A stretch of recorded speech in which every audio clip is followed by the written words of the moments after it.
You are Locked On Texas Tech, your daily podcast on the Texas Tech Red Raiders. Part of the Locked On Podcast Network, your team every day. Not an unknown to known category guy. We know the name Micah Hudson, but I don't know if you were polling generally Red Raiders as to who they would most like to see become a reliable kind of household guy. If you'd come up with somebody that was mentioned more often than Micah Hudson. I know if I was just saying, man, give me one to have a great year and break out, I'd probably say Micah Hudson, but I guess I'm kind of wondering, is that Fantasyland talk? Is that a pipe dream, or some of this offseason momentum maybe going to mean something this fall? So I, for purposes of our conversation here, because when I saw this question by the folks in the mob there that were, I was just pondering that Micah's really the first name that came to mind. Like, I'm almost willing to. I'm just trying to think of how to phrase it. It's pretty close to a lock that he's going to factor in. And I guess that's where we have to try to define heavily, or like, is he gonna be like an all Big 12 type guy like Cam was, or is it just like, is he going to announce his his arrival with a lot of fanfare, or is he just going to kind of be a guy in the rotation and all that? And I don't guess I have a good feel for that, but I think the days are over of him sitting over there on the sideline. Okay. I can't sit here and suggest yet that he'll be featured, that he'll start, that I just know that his time is now, and he's been very under the radar. I think he's done everything that was asked of him internally. He hasn't talked to the media since he's really, I guess, been back. Joey first brought up his story or whatever at the beginning of spring. I guess it was. I'm trying to remember exactly when he just kind of was like, you know what? I never talked about this before. Here's the deal. Here's what happened. Here's kind of what my thoughts were. And Joey took a lot of the blame, and we remember this, right? And it was like we kind of knew the story, or kind of what happened. But what has happened since then is like Jalen Jones, and probably more so than Jalen Jones. I left him out of that conversation earlier because I knew we were going to get to this. Micah's name was probably the most mentioned name of anybody, from player or coach, that was mentioned in the spring. Is that fair? I mean, I think we heard it from the head coach, the position coach, the defensive coaches, the quarterbacks. Yeah. The just defensive guys, just the thing. Because I think he's earned respect. I think he has kept his head down and just grinded and worked. And we know the talent. That's why it's hard to let go, because everybody knows his name. This isn't like everybody knows he's on this team.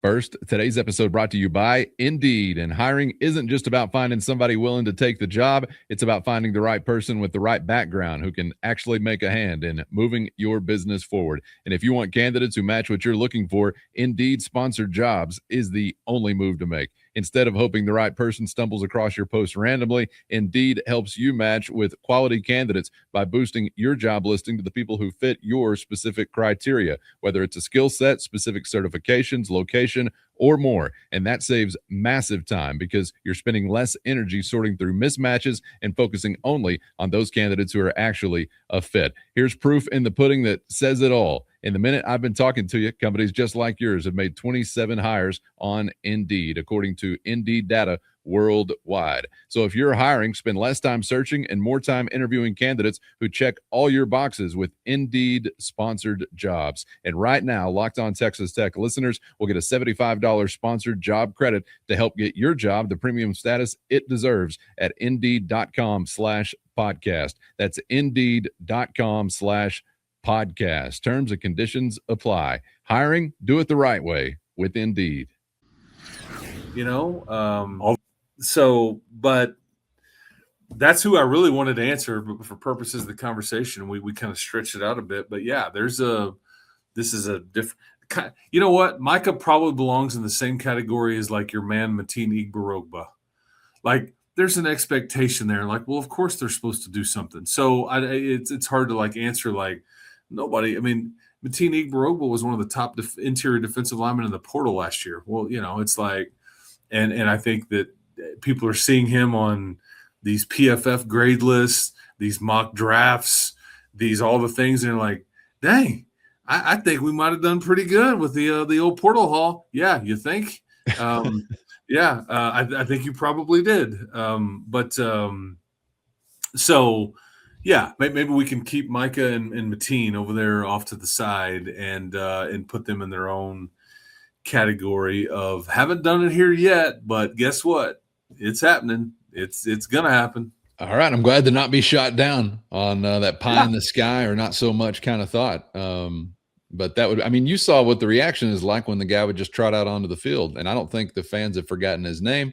They haven't forgotten the prospect ranking and all that stuff. I think we know the other stuff that we want to see him get around and actually get to play in football. But he'll be under a microscope. I have no doubt about that, and would love to see him really break out. And yeah, when we're talking breakout, I think we have to talk approaching like all conference type of consideration. Even if you don't quite make the third team, you need to be in that kind of convo. That's what I'm thinking when we talk breakout. Which is going to be hard to do for him at that position just because there's so many other guys like around him. And like what Cam benefited from is it's like there was an injury. And so there was like, I think you said a while ago, had no choice. Yeah. Like, you know what? You're going to have to play. You're going to have to figure it out like right now. Like we're not negotiating this. Like this is – like, no, you're figuring it out. You're going to understand. And I remember even at the start of the season last year with Cam, remember we talked about they were just running. They take the handoff and just smash into the line. And then like as the game 2 or 3 got here, Garrett McGuire was talking a lot to the media about patience. Yeah, and then next thing you know, it's like, it's like, oh my gosh, the seas parted. The line was seemingly blocking better. Well, a lot of it is these kids started getting patient and like kind of waiting for things to develop, and then it looked like Taj Brooks all over again, and that was I think Garrett and Cam and Jacoby all kind of figuring out. So some of what I'm telling you may not happen immediately. Maybe it's into the season a bit, and that's okay. But Micah and Jalen too, there's a lot around them, at least now that we would foresee. So it's going to be hard to be like showcased and isolated on and all the things that like, you know, now Peyton Morgan though, he might have a chance. Same with Mr. Martin over there corner, you know. So I mean, exciting to think about those guys because you need big shoes to be filled, and whether it's with cornerback depth or a starter, obviously the safety spot we're talking about is starter, and from a wide receiver standpoint, you want some explosion. So if these things come to fruition, man, that's going to be really fun in the fall as they still remain kind of murky waters right now, but there's a couple of things to consider. And let us know maybe what names stand out to you in the YouTube comment section. Fire us off a text if you're in the Matador Mob. All right, good stuff, Chris. Appreciate the time to check in on this convo and looking forward to more this week. So we'll see you for the next one. Breakout stars, man. I enjoyed it. Yeah, let's do it. Let's hope all of them become this. But you know, we'll look back on this and see if any of our list hits. But I feel pretty good about it, at least in mid-May. So we'll see. We'll see how it plays out and what develops. Appreciate you and appreciate everybody for being out there. Get subscribed on YouTube or anywhere you get podcasts so you never miss an episode. Thanks to the Everydayers for always riding along. And if that's you, check out the newly launched Everydayer Club, $5 a month, ad-free audio episodes and exclusive access to the Locked On Network Discord, linked in the show notes. Also in the show notes, a link to a free 14-day trial to check out the Matador Mob, your direct line to Chris and myself with one-on-one text sent straight to your phone. For Chris, I'm Casey. Thanks as always for the time. We hope to see you back for the next round on Locked On Texas Tech.